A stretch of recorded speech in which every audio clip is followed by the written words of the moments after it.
ప్రకృతిని చూస్తే ఆయన కనిపిస్తున్నాడు. చెవులు, ముక్కు, చేతులు, కాళ్ళు కలిగిన వానిగా కాదు. ఆయన ఎలా కనిపిస్తున్నాడో సూర్యుని చూడండి, ప్రకాశిస్తుంది, వెలుగునిస్తుంది, వేడినిస్తుంది, సమస్త క్రిములను సంహరిస్తుంది. మన నుండి ఏం కోరుకుంటుంది అని మనం అడిగితే ఏం కోరుకోదు. ఒక జనరేటర్ పనిచేస్తేనే కానీ ఇన్ని లైట్లు ఈ మైదానంలో వెలగవు, ఈ హారన్స్, ఈ సౌండ్ సిస్టమ్ పనిచేయదు. దానికి డీజిల్ కావాలి, అందులో మండేది కావాలి.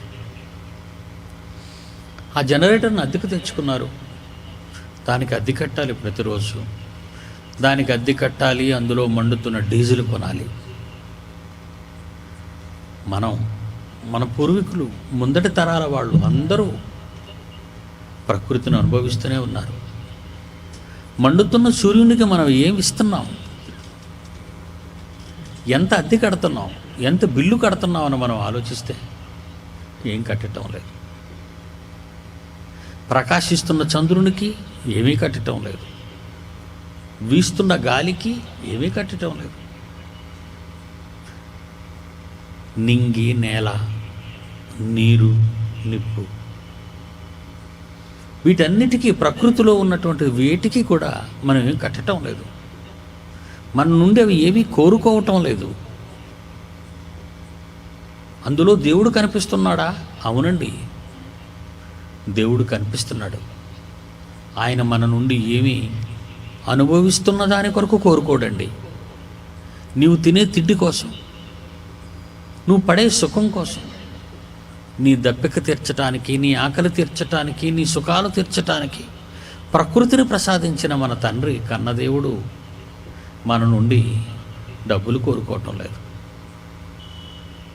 అందుకే పౌలు మహనీయుడు ఈ వాక్యంలో ఆయన ఏమంటున్నాడంటే, రోమాపత్రిక 1:20లో, ఆయన అదృశ్య లక్షణాలు అనగా ఆయన నిత్య శక్తి, ఆయనలో ఉన్న దైవత్వం, ఈ సృష్టిలో పుట్టినప్పటి నుండి జగత్తు ఉత్పత్తి మొదలుకొని సృష్టింపబడిన వస్తువులు, చెట్టును చూస్తారా, తిమింగలాన్ని చూస్తారా, చేపను చూస్తారా, నక్షత్రాన్ని చూస్తారా, పండే పంటను చూస్తారా, వీచే గాలిని చూస్తారా, వర్షించే మేఘాలు చూస్తారా, ప్రకాశించే సూర్యుని చూస్తారా, జగదుత్పత్తి మొదలుకొని సృష్టింపబడిన వస్తువులను ఆలోచిస్తే మనకు అర్థమైపోద్దన్నాడు, కనబడిపోద్దన్నాడు.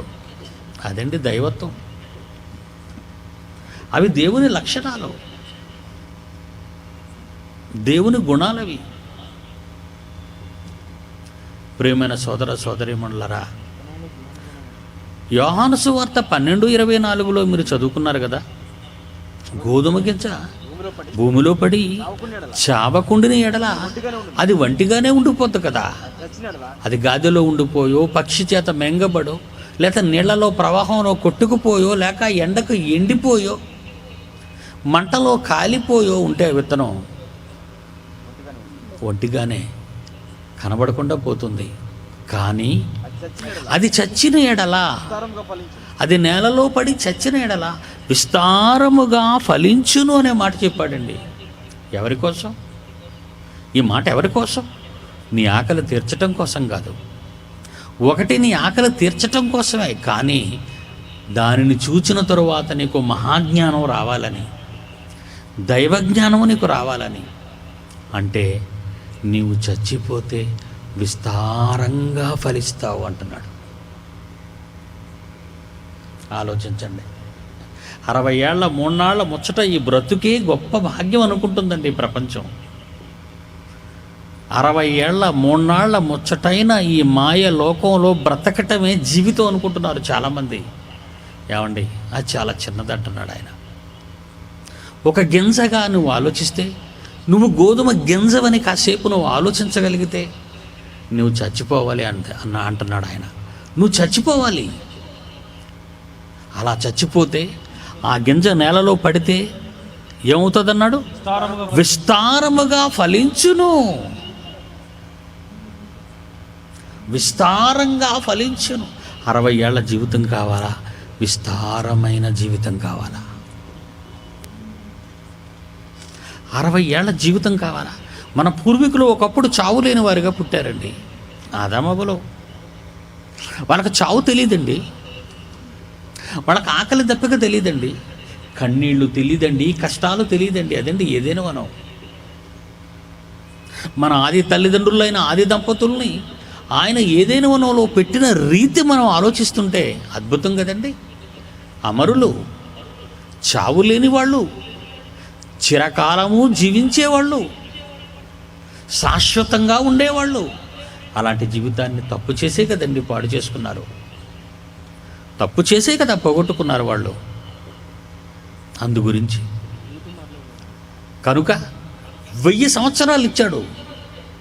1000 అయినా గొప్పే కదండి. ఈరోజు 60-70లో ఉన్న మనకంటే 1000 ఏళ్ళు బ్రతికిన వాళ్ళు గొప్పోళ్ళే కదండి. ఒకవేళ అదే గొప్ప అనుకుంటున్నావా? జలప్రళయం తరువాత 120 ఏళ్ళు బ్రతకడమే గొప్ప అనుకుంటున్నావా? జలప్రళయం తరువాత 60-70 ఏళ్ళు బ్రతకటం ఈ జీవితం గొప్ప అనుకుంటున్నావా? కాదు బిడ్డ, నీకు ఒక జీవితం ఉంది. నువ్వు ఒంటిగా ఉండి మరణించకూడదు, నువ్వు ఒంటిగా ఉండి చావకూడదు. నువ్వు నేలలో పడి చనిపోతే విస్తారముగా ఫలించే ఒక జీవితం ఉంది. ఒక చిన్ని విత్తనంలో ఒక మహావృక్షం ఉంది అంటే నువ్వు నమ్ముతావా? నమ్మాలి, మరి నమ్మాలి. మర్రి పండు, అందులో ఎన్నో ఎర్రటి పండు, అందులో ఎన్నో చిన్ని పిక్కలు. ఆ పిక్కలు తింటుంది పక్షి. ఎక్కడికో వెళ్ళి విడుస్తుంది రెట్ట. అది మన కంటికి కనిపించదు, కానీ అది ఒక మొలకగా, అది ఒక మొక్కగా, అది ఒక మహావృక్షంగా మారితే, మర్రి వృక్షం అని అనుకుంటే, దానికి 1000 సంవత్సరాలు జీవితం అని నువ్వు అనుకుంటే, ఒక చిన్న మర్రి విత్తనంలో ఒక మహా ఆకారం ఉందని నువ్వు తెలుసుకోవాలి. ఒక చిన్న మర్రి విత్తనంలో ఒక మహా ఆకారం ఉంది. ఏళ్ల తరబడి బ్రతకవలసిన ఆకారం ఉంది. అలాగే ఈ చిన్న మట్టి శరీరంలో 60-70 ఏళ్ల ఈ చిన్న మట్టి ఆకారంలో ఒక మహా జీవితం ఉందని చెప్పటానికి నుండి ఇవన్నీ చెప్పాడు ఆయన. మరణం ముగింప లేదండి, మరణం ప్రారంభం. ప్రపంచానికి తెలిసింది మరణం ముగింపు, దేవుడు చెప్పింది ప్రపంచానికి మరణం ప్రారంభం. Death is the gate to life అంటున్నాడు. మృత్యువు జీవానికి మార్గం అంటుంది బైబిలు. ఒకసారి చూద్దామండి, ఆ విత్తనాలు ఎలా పెరుగుతున్నాయో, ఎలాంటి ఆకారాన్ని తెచ్చుకుంటున్నాయో ఒకసారి మనం చూద్దాం. ఆ గింజ మీద ఉన్నటువంటి ఆ పొర పగిలిపోతుంది. ఆ లోపల ఉన్నటువంటి ఆ చిన్ని ఆకారం చచ్చిపోతుంది. చచ్చిపోయిన తరువాత ఒక చిన్న వేరు, తల వెంట్రుక లాంటి వేరు నేలలోకి దిగుతుంది. ఒక తల వెంట్రుక లాంటి చిన్ని మొలక భూమిని నెట్టుకుంటూ బయటకు వస్తుంది. అలా దాన్ని చూస్తుంటే అదే మొలక, మొక్క, చెట్టు మన కళ్ళ ముందు జరుగుతున్న నిజాలు అవన్నీ. వాటికంటే మీరు శ్రేష్ఠులు కారా? ఒక మొక్క కంటే, ఒక పక్షి కంటే, ఈ సృష్టిలో ఒక చిన్న జీవి కంటే నువ్వు గొప్పవాడివి. ఒక చిన్ని గొంగల పురుగు, అది తల నిండా, శరీరము నిండా వెంట్రుకలు కలిగి ప్రాకుతూ ఉంటుంది. దాన్ని మన ఇంటి గోడల మీద తగిలించుకుంటావా? తగిలించుకోం. కానీ అది మన ఇంటి గోడల్లోనికే వస్తుంది. ఒక రూపం కోసం, సీతాకొక చిలుకగా ఒక రూపం మారాలని, తాను గాలిలో ఎగరాలని, అంతకాలం భూమి మీద ప్రాకి రక్షణ లేని తన జీవితం, ఏ పక్షి తన్ను మింగేస్తుందో, ఏ జంతువు తన్ను మట్టేస్తుందో, ఏ చీమలు వాటిని పట్టుకుంటాయో, ఎక్కడ తన బ్రతుకు ఎప్పుడు నాశనం అయిపోతుందో, ముగింపు అయిపోతుందో తెలియని పరిస్థితుల్లో ఈ గొంగళి పురుగు భూమి మీద తిరుగుతూ ఉంటుందండి. కానీ దానికి ఒక రూపం కావాలని దానికి తెలుసు. దానికి ఒక రూపం ఉందని, ఆ రూపాన్ని తను సంపాదించుకోవాలని ఎవరు నేర్పించారండి దానికి ఆ విద్య? ఏ శాస్త్రాలు చదువుకుందండి? అది ఏమీ తెలుసుకోలేదు. అది అయినా సరే భవిష్యత్తును ఎరిగినటువంటి ఆ పురుగు ఒక చిన్న గూడు కట్టుకుంటుంది. ఆ గూడులో కొన్ని రోజులు నిద్రపోతుంది. ఆ నిద్రపోయిన తర్వాత దాని రూపం చూస్తే అదే సీతాకోక చిలుక. అంతవరకు భూమి మీద ప్రాకి రక్షణ లేని తన బ్రతుకుకి గాలిలో ఎగిరిపోయి ఎంతో విశాలాన్ని చూడగలిగినంత ఎత్తులో ఎగురుతూ వెళుతూ ఉంటుంది. అది గొంగలి పురుగు సీతాకొకగా చిలుకుగా మారుతున్న లక్షణం. దైవ లక్షణం కావాలా నీకు? దైవ లక్షణాన్ని తెలుసుకోవాలనుకుంటున్నావా? అనంతమైన జ్ఞానాన్ని నువ్వు తెలుసుకోవాలనుకుంటున్నావా? దేవుని యొక్క మహాజ్ఞానం దీని వెనకుంది. వీటన్నిటినీ దేవుడు నీ కళ్ళ ముందు ఎందుకు చేయిస్తున్నాడో ఏ రోజైనా ఆలోచిస్తున్నావా? సీతాకొక చిలుక పట్టుకోవాలి అనుకుంటున్నావు, దొరకపోతే దాని బొమ్మలను కొని బజార్లో నీ గోడలకు తగిలించుకోవాలి అనుకుంటున్నావు. కానీ దానికి ఎంత జ్ఞానం ఉంది! రాబోయే జీవితం కోసం తన బ్రతుకును జాగ్రత్తగా కాపాడుకుంది. ఏ పక్షికో ఏ జంతువు కాళ్ళ కిందో పడి చచ్చిపోకుండా, నాకంటూ ఒక బ్రతుకుంది, నాకు ముగింపు లేదు అని రాబోయే ఆ జీవితం కోసం, చిలుక జీవితం కోసం ఎదురు చూసింది ఒక గూడు కట్టుకుని భద్రంగా. ప్రియమైన దేవుని పిల్లలారా, దేవుని జ్ఞానం అదే. ఇది మహాజ్ఞానం అంటున్నాడు దేవుడు. ఏంటా జ్ఞానం? చదవండి 44వ వచనం. కొరింథీయులకు రాసిన మొదటి పత్రిక 15వ అధ్యాయము 44వ వచనము. ప్రకృతి సంబంధమైన శరీరముగా విత్తబడి, అంటే సమాధి చేయబడుతున్నావు. ఏమండి, రైతు విత్తనాలు తీసుకెళ్ళి భూమిలో జల్లుతున్నాడు, దున్నిన నేలలో జల్లుతున్నాడు. అలా జల్లేసి ఏడుస్తాడండి గట్టు మీద కూర్చొని? మరి చచ్చిపోతే వీళ్ళెందుకు ఏడుస్తున్నారు? అర్థం కాలేదండి. మనిషి చచ్చిపోతే మనిషి ఎందుకు ఏడుస్తున్నాడు? అదే యేసు చెప్పాడు, నా కోసం ఏడవకండి, నేను లేచిపోతానుగా, నేను లేచిపోతాను. లేవని వాళ్ళు మీ వాళ్ళే, మీరు లేవరు చచ్చిపోయినా. ఎందుకు? లోకం కోసం బతికి చేస్తారు కనుక. మీరు లోకం కోసం బతికి చేస్తారు కనుక లేవరు. అందుకొరకు మీకోసం, మీ పిల్లల కోసం ఏడవండి అని యేసు చెప్పాడు. లెంట్ డేస్ అంటే శ్రమ దినాలండి. అర్థమైందండి? యేసు చెప్పిన మాటలలోని మహాజ్ఞానం అమెరికన్స్కి అర్థమైందండి? లేదండి. ఇంగ్లీష్ వాళ్ళకి అర్థమైందండి? లేదండి. యూరప్ కంట్రీలో ఉన్న ఎవరికైనా అర్థమైందండి? లేదండి. వీళ్ళరా, వాళ్ళకి అర్థం కాలేదండి బైబిల్. వాళ్ళకి విదేశాలకు బైబిల్ అర్థం కాలేదండి వాళ్ళు. ఇక మన స్వదేశంలో మన వాళ్ళకి అర్థమైందండి, వీళ్ళకేం అర్థమైందండి? వీళ్ళకి అర్థం కాలేదండి. కనుక ప్రియులారా, ఒక మంచి మాట రాశాడు పౌలు మహనీయుడు. ఎంత మంచి మాట అంటే అది, ప్రకృతి సంబంధమైన శరీరముగా మట్టిలో విత్తబడిన నీవు ఆత్మ సంబంధమైన శరీరముగా లేపబడిపోతావు. ప్రకృతి సంబంధమైన ఈ శరీరము ఉంటేనే కానీ ఆత్మ సంబంధమైన శరీరం రాదు. జాగ్రత్తగా వినడు దాని అర్థం. ప్రకృతి సంబంధమైన శరీరం ఉంటేనే, ఆ శరీరాన్ని దేవుడి కొరకు ప్రకృతిలో వినియోగిస్తేనే నీవు నీ శరీరాన్ని ప్రకృతిలో వినియోగిస్తున్నావన్న సంగతి ప్రకృతి నీకు సర్టిఫికేట్ ఇస్తేనే. ఎంత కథ అంటే ఎంత కథ ముడిపడుందో చూసారా మన కథ? ప్రకృతి మనకు సర్టిఫికెట్ ఇవ్వాలట. ఏమని? నీ కొరకు బ్రతికాడు తండ్రి ఈ కుమారుడు, యజమాని ఈ బిడ్డ నీ కోసం బ్రతికింది అని ప్రకృతి నీకు సర్టిఫికేట్ ఇవ్వాలి. ప్రకృతి నిన్ను మెచ్చాలి. ప్రకృతి ఎందుకు పెట్టాడు? ప్రకృతిని ఎందుకు పెట్టాడు ఇన్విజిలేటర్గా? ప్రకృతిని ఎందుకు నీకు కాపలాదారుడుగా పెట్టాడు? ప్రకృతిలో పుట్టావు, ప్రకృతిలో పెరుగుతున్నావు, ప్రకృతి కోసం బ్రతుకుతున్నావు. మట్టిలో తెచ్చిన దానిని మెడలో వేసుకుంటున్నావు, అవునా? మట్టిలో ఉన్న వాటిని పూజిస్తున్నావు, మట్టి నుండి వచ్చిన దానిని ఆరాధిస్తున్నావు, మట్టి నుండి వచ్చిన వాటి కొరకు తిరుగులాడుతున్నావు. అప్పుడే ప్రకృతి నీకేమిస్తుంది? వీడొక దరిద్రుడు అని సర్టిఫికేట్లు. మీకు అర్థమైందా? ఇప్పుడు మనలా కాపలా కాసేది ఎవరు అనుకున్నారు? దూతలు కారు, ప్రకృతి, పంచభూతాలు. ఈ పంచభూతాలు నిన్ను చూస్తుంటాయి. ఏమని చేస్తావు? ఉదయం నుంచి ఏం చేస్తున్నావు? నువ్వు ఏం చేస్తున్నావు? నేల తల్లి, నింగి తల్లి, నిప్పు తల్లి, ఈ ఈటల తల్లులు అంటావేంటి నువ్వు? కన్న తండ్రిని విడిచిపెట్టావు, కన్నవాణిని మరిచిపోయావు, ప్రకృతిలో ఉన్న వాటి కొరకు తిరుగుతున్నావు. ఏం దొరుకుతుంది అక్కడ నీకు? ఏం కావాలి నీకు అక్కడ? కన్న తండ్రి నీ కోసం ఉంటూ ప్రకృతి ఒడిలో నిన్ను పెట్టి ప్రకృతిని నీకు కాపలాగా పెట్టాడు. అందుకే ప్రకృతి ఏం చేస్తుందో తెలుసా? చదువుతారు ఒకసారి బైబిల్ మీరు చూడండి. రోమాపత్రిక 8వ అధ్యాయము 19వ వచనము. రోమాపత్రిక 8వ అధ్యాయము 19వ వచనము. దేవుని కుమారుల ప్రత్యక్షత కొరకు, దేవుని కుమారుల ప్రత్యక్షత. తణుకులో ఉన్నాడా, భీమవరంలో ఉన్నాడా, నరసాపురంలో ఉన్నాడా, పాలకొల్లో ఉన్నాడా, ఏలూరులో ఉన్నాడా, ఎక్కడున్నాడు ఈ పశ్చిమ గోదావరిలో దేవుని కుమారుడు? ప్రకృతి చూస్తుందట. అంటే నువ్వు ఎక్కడికెళ్ళు నీ కాళ్ళ కింద ఉన్నది అదే కనిపిస్తున్నది ఆకాశం.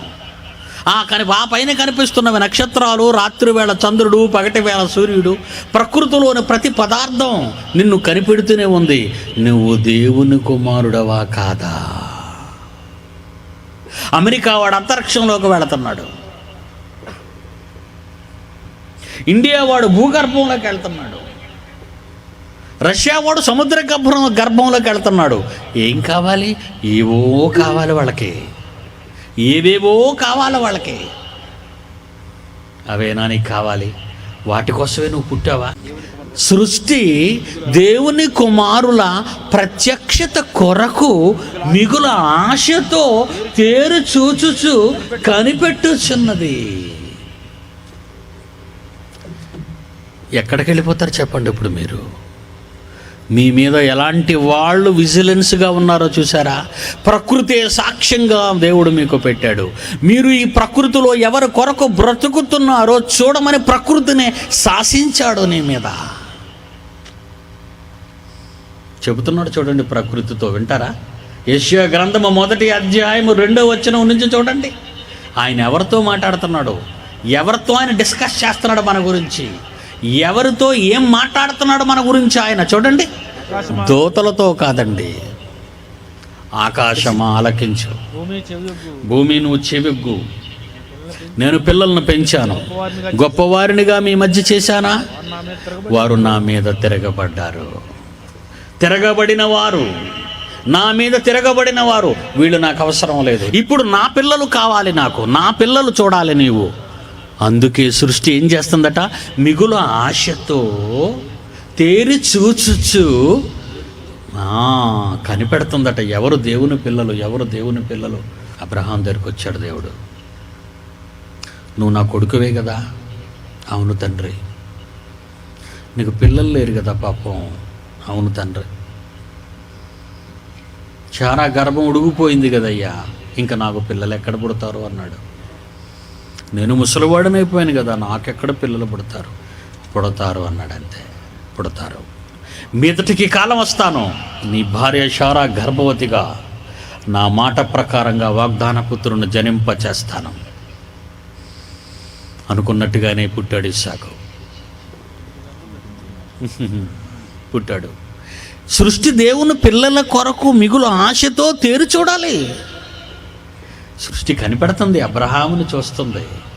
ప్రకృతి ఒడిలోనే కదా ఉన్నాడు అబ్రహాము, ప్రకృతిలోనే కదా దేవుడు అబ్రహాముతో మాట్లాడుతున్నాడు. చూస్తున్నాడు ఆయన. అబ్రహాము అని పిలిచాడు. అప్పటికి ఇస్సాకు ముద్దు మాటలాడుతూ చిలిపిగా ఆడుకుంటూ తల్లిదండ్రుల మధ్య గెంతుతున్న కాలం. చిన్నవాడు, పాలబొగ్గల పసివాడు. నీకు ఒక్కగానైనా ఒక కొడుకును నాకు బలివ్వాలి. ఏమంటాడో అబ్రహాం అని ప్రకృతి అంతా చూస్తుంది, దేవుడు కూడా చూస్తున్నాడు. ఏమంటాడో అబ్రహాం అని. అదేంటి ప్రభువా, పిల్లలు లేని నాకు, ఆశలు చచ్చిపోయిన నాకు మనసులో ఆశలు పుట్టించి కొడుకునిచ్చి వాడిని పెద్దవాడిని చేసి ముద్దు మాటలు ఆడుతున్న ఈవేళ ఇంత పసితనంలో వాడిని నీకు బలివ్వమనటో న్యాయమా అని అడుగుతాడా అని ఆలోచించిందండి ప్రకృతి. ఆయన అడగలేదు. భార్యతో చెబితే ఎక్కడ ఆటంకపరుస్తుందోనన్న అనుమానంతో భార్యకు కూడా చెప్పకుండా దేవుడు చెప్పిన మోరియా దేశానికి 2 పని వాళ్ళని వెంట పెట్టుకొని కర్రలు చీల్చి కట్టెలను గాడిదకి కట్టి నిప్పు చేత బట్టి కత్తి పట్టుకొని మోరియా దేశానికి 2 రోజులు ప్రయాణం చేశాడండి. ప్రకృతి చూస్తుంది, నిన్ను చూస్తుంది ప్రకృతి. అలా ప్రయాణం చేసిన తర్వాత ఎత్తైన మోరియా కొండలలో ఒక కొండ మీదకి వెళ్ళడానికి కిందన పనివాళ్ళ నుంచి మీరు ఇక్కడే ఉండండి, నా దేవునికి నేను బలి ఇవ్వాలి, ఎవరినేని మాత్రం చెప్పలేదు. కట్టెలు పట్టుకున్నాడు, కత్తి పట్టుకున్నాడు, కట్టెలు ఇస్సాకు నెత్తిన పెట్టాడు, నిప్పు పట్టాడు, కత్తి పెట్టాడు, వెళ్ళిపోతున్నాడు మోరియా కొండ మీదకి. అప్పుడు అడుగుతున్నాడు ఇస్సాకు తండ్రిని, నాన్న కట్టెలున్నవి, నిప్పుంది, కత్తుంది, గొర్రె పిల్లేదయ్యా, బలి పశువేదయ్యా అని అడిగితే దేవుడు చూసుకుంటాడు. ఏ గుండె భరించగలదండి ఆ మాటలకి? కొద్ది క్షణాల్లో తన కొడుకును తన చేతులారా నరికైపోతున్నాడు కదా. ఏ తండ్రి అయినా ఆ మాటలు విని ఆనందంగా ఉండగలడా? ఉండలేడండి. అదండి కష్టకాలం అంటే, పరీక్ష కాలం అంటే అదేనండి, అది పరీక్ష కాలం. ఇలాంటి పరీక్షలు నీ జీవితంలో దేవుని కొరకు ఏవైనా అనుభవించావా? ఎవరు దేవుని పిల్లలని ప్రకృతి, ఎవరు నా పిల్లలని దేవుడు ఎదురు చూస్తున్న వేళ ఎవరు పని మీద బ్రతుకుతున్నావు సోదరా సోదరి?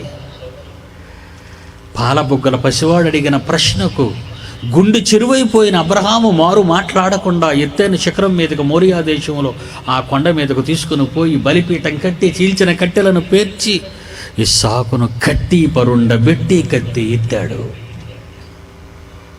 ఎందుకో తెలుసా? దేవునికి ఇష్టమైన పని తాను చేయాలి. నా దేవుడు ఇంతకాలానికి నాకు కొడుకునిచ్చి అదే కొడుకును నా కన్న తండ్రి అడుగుతున్నాడు అంటే నేను ఎందుకు ఇవ్వకూడదు అని భార్యతో చెబితే భార్య ఆటంకపరుస్తుందేమో అని, బంధువులకు తెలిస్తే తన ప్రయాణం కానివ్వరని, లేదా ఇస్సాకును ఎక్కడైనా దాచేస్తారేమో అనే భయంతో మూడో వాడికి తెలియకుండా కొడుకుని తీసుకొని బలివ్వటానికి సిద్ధపడిన విశ్వాసులకు తండ్రి అబ్రహాము దేవుని ఇష్టాన్ని నెరవేర్చాడే తప్ప భూమి మీద తన ఇష్టాన్ని నెరవేర్చుకోవటానికి ఎన్నడూ ఆశించలేదు. ఆలోచించండి. నిన్ను కోరుకున్నాడు దేవుడు. నీ పాడగేద పాలు అవసరం ఆయనకు లేదు. నీ పంట శ్రేష్టమైన దానికి ఇప్పుడు అవసరం లేదు. నువ్వు కావాలి, సజీవంగా కావాలి, శవంగా కాదు. సజీవమైన నీ ఆకారం, నీ నోటి మాటలు ఆయనవై ఉండాలి, నీ మెదడులోని ఆలోచనలు ఆయనవై ఉండాలి, నీ చేతలు ఆయనవి, నీ నడతలు ఆయనవి, సమస్తము ఆయనదై ఉండాలి. ఇదండి ఒక మంచి మాట చూడండి బైబిల్లో. రోమీయులకు రాసిన పత్రిక 14వ అధ్యాయం 7, 8, 9 ఆ 3 వచనాల్లో ఎంత మాధుర్యమైన సంగతులు రాయబడ్డాయో చూడండి. రోమపత్రిక 14వ అధ్యాయం 7, 8, 9 మనము బ్రతికినను, అక్కడి చదువు నాయన, మనము బ్రతికినను ప్రభువు కోసం బ్రతుకుచున్నాము, చనిపోయినను ప్రభువు వారమై చనిపోవాలి. చూసారా ఎంత మంచి మాట చెప్పాడు? మనము బ్రతికినను ప్రభువు కోసం బ్రతకాలి, చనిపోయినను ప్రభువు కోసం చనిపోవాలి. తాను మృతులకును సజీవులకును ప్రభువయుండుటకు ఇందు నిమిత్తమే కదా క్రీస్తు చనిపోయి మరలా బ్రతికెను. ఇంకా ఎవడును తన కోసం బ్రతకకూడదు, ఎవడును తన కోసం చనిపోకూడదు. 7, 8, 9 వచనాలు. మనలో ఎవడును తన కోసం బ్రతకకూడదు, ఎవడును తన కోసం చనిపోకూడదు. అంటే తన కోసమే చనిపోయిన వాడికి మరణము ముగింపు అయితే దేవుని కోసం చనిపోయిన వాడికి మరణం ప్రారంభం అని అర్థం. ఎంత మంచి మాట అండి, ఎంత మంచి మాట. మరలా చదువుదాం. మనలో ఎవడును తన కోసమే బ్రతకడు, ఎవడును తన కోసమే చనిపోడు. మనం బ్రతికినా ప్రభు కోసమే బ్రతకాలి, చనిపోయినా ప్రభు కోసమే చనిపోవాలి, ప్రభు కోసమే చనిపోవాలి. మనం బ్రతికినను చనిపోయినను ప్రభు వారము. ఎంత సెక్యూరిటీ ఉందంటే మనకి. ఒక బ్యాంక్ ఇవ్వలేని సెక్యూరిటీ, ఒక గవర్నమెంట్ ఇవ్వలేని సెక్యూరిటీ దేవుడు నీకు ఇస్తున్నాడు.